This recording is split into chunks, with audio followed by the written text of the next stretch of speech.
Have you ever sat with someone you love, maybe a parent or grandparent, and quietly wondered, could this be their final year?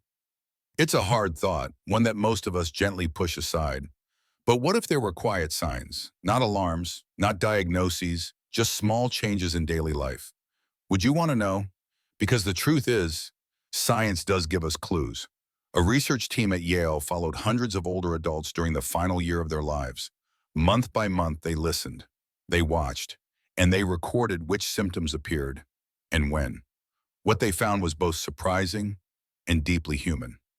Today, I want to walk you through four of those signs, ranked from subtle to serious, so that if someone you love is showing them, you can respond with more care, more awareness, and more love. Let's start with something easy to dismiss. Dizziness, a bit of unsteadiness, a moment where they reach for the wall. Maybe they say, I just feel a little off today. Most of us would shrug that off. But in the Yale study, dizziness and loss of balance increased sharply around 5 months before death. And it wasn't just the sensation, it was what came after. They avoided stairs, moved less, stopped going out. That fear of falling, it became its own kind of prison. When movement slows, the body weakens faster. So if someone you love seems less steady or suddenly more cautious than usual, don't ignore it. It could be the body's quiet way of saying, I'm not what I used to be. Now let's talk about something we all take for granted, breathing. It's easy until it's not. Shortness of breath isn't always loud or dramatic. It can show up while eating, while sitting, or even while finishing a sentence. And in the final year of life, it becomes more common, even in people who were never diagnosed with lung or heart disease. In the Yale study, shortness of breath was one of the top 4 symptoms before death. Some elders slept sitting upright just to breathe easier. Others stopped talking as much, stopped walking, stopped singing. If breathing becomes a struggle, even when resting, it's time to check in, because every breath should feel like life, not labor. 3. Pain. We often think of it as just part of getting older, but when muscle or joint pain starts to limit someone's daily life, it's more than just aging. In the study, this was the second most common symptom in the final year. Leg pain, back stiffness, aching joints.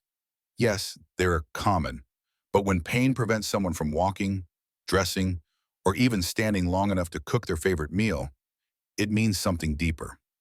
Here's the hard part. They rarely complain. They say, I'm fine. They downplay it. They endure in silence.